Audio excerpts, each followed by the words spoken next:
marijuana. That was my line, I think. And we understudied too. And how long were you And we used there? to do the Evening Standard crossword in the first half and the Evening News crossword in the second half, and pray that we never had to go on.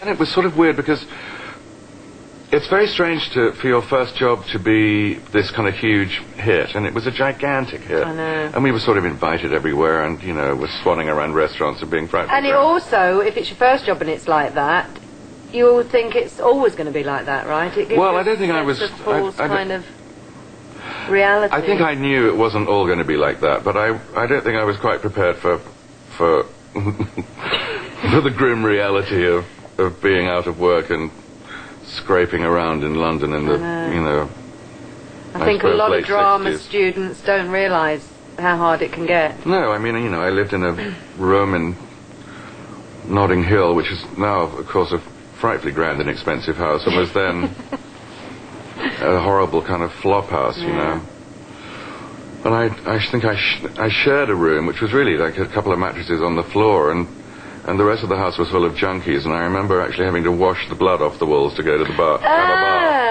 Really? So it wasn't very glamorous. That's disgusting. Is that true? Mm. Ugh. So how'd you get out of that? I started getting employed, I guess. If you only knew of my plan in just 7 days, I can make you a man. He'll do press-ups and chin-ups, do the snatch, clean and jerk. He thinks dynamic tension must be hard work. You must, a bit like me, hating being asked about the 60s and how did I get the name Twiggy. You probably hate talking all the time about Rocky Horror, but obviously it's such a huge part of what happened to you. Absolutely. Did any of you know at the time you were doing it that it was going to become this extraordinary cult forever and ever and ever? Well, I don't think anyone can sort of predict a cult. When I read it, I thought if they get this right, it's going to be a great big hit. And it was an extraordinary piece, and you were amazing. Absolutely. But amazing. people sort of forget that it started in this tiny theatre. I mean, it was at the theatre upstairs at the Royal Court, which was only seated 60 people. I mean, I wish I'd have seen it there. it was pretty swell there because it was such a tiny space. And I mean, the Roxy wasn't very, very big, was it? well, it Bigger seated than about that? 200 or 300 Oh, is people. it that? Oh, it is much, much bigger then. It was quite a bit bigger, and we moved down the King's Road, to ever larger cinemas because the play was. In the play, Frankenfurter lived in this abandoned cinema. That's right. So we first did it at the Classic Cinema in Chelsea when we moved, and that became a mall, I think. And then we were at the Asoldo, which was renamed the King's Road Theatre, and that was quite a bit bigger. And then I went to LA, to America with it, which is where I saw it. And then how long after did the film get made? The film, well, I was in London for 6 months and 6 months in LA, and then I came back to England to do the film. And then we opened on Broadway after that, where it was a fairly spectacular failure. I think that Broadway wasn't really terribly ready to welcome a British pop art bit musical. before its time for Broadway? I think in some ways it was a bit after its time. Oh, really? I mean, the Theatre of the Ridiculous was already a great big hit in New York. But when was this then? Because this was after the film? Yeah, this was 75, I guess. We opened in New York. I remember I stayed at the Algonquin, and Lovely hotel. they got me a suite at the Algonquin, which I thought was terribly grand. And I discovered just how grand it was when they closed the play and I couldn't pay the bill. It was incredibly embarrassing. We've all heard the stories of in New York, if the reviews aren't good, they kind of... actually, Kenneth Cranham, again, tells his story of coming to America. I don't know what the play was. And it didn't get good reviews. And they were in Sardi's having the first night party. And the reviews came out, and they were drinking champagne. They closed the bar and came and took the glasses away from the actors. They were on the plane the next day.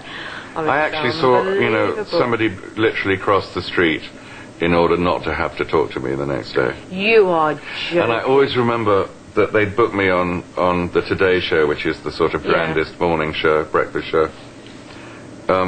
You know, we'd had this sort of first night party, and I was pretty bleary, and of course the reviews were not kind. And I just remember sitting there having to kind of talk to them about what a despicable failure the show was. And how horrible. it was really but weird. was it just that one guy, the Times reviewer? It was Clive Barnes at the time, who was really? the Times reviewer, who'd loved it in London and loved it in LA, and you know. Wrong time, wrong place, as you said. I guess, I mean, you know, pretty soon we were just sort of playing to 200 bewildered nurses who'd got free tickets, you know. It was very strange. Well, I wonder what they made of your outfit. Well, I think they quite liked it, actually. But the manager at the Algonquin was incredibly kind, and I said, look, you know, they've closed the play, I can't pay the I bill. got no money.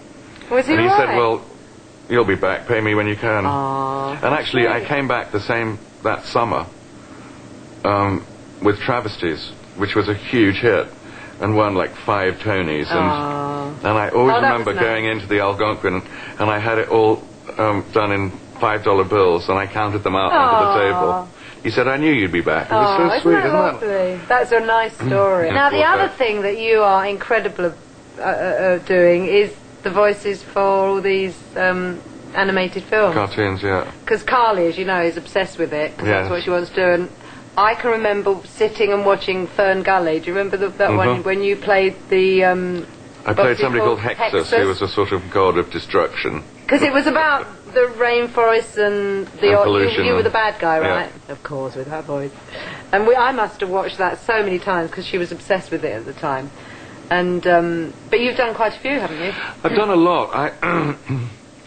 I was here, when I first moved here, I did Me and My Girl on the road. That's right. Because I'd been at the National for about 18 months, and the cupboard was bare, you know. Like it gets when you work at the National. Like it or gets. the RSC. And they offered me rather a sort of generous amount of money to go around the country doing Me and My Girl, which I love doing. I'd say great fun show to do. Yeah, if you're going it to do a was. show on the road, at least that's a great one to do. Yeah, and all of that all stuff. those really famous ones. Yabba dabba doo. Yabba dabba doo. Boo boo. Exact. Boo boo.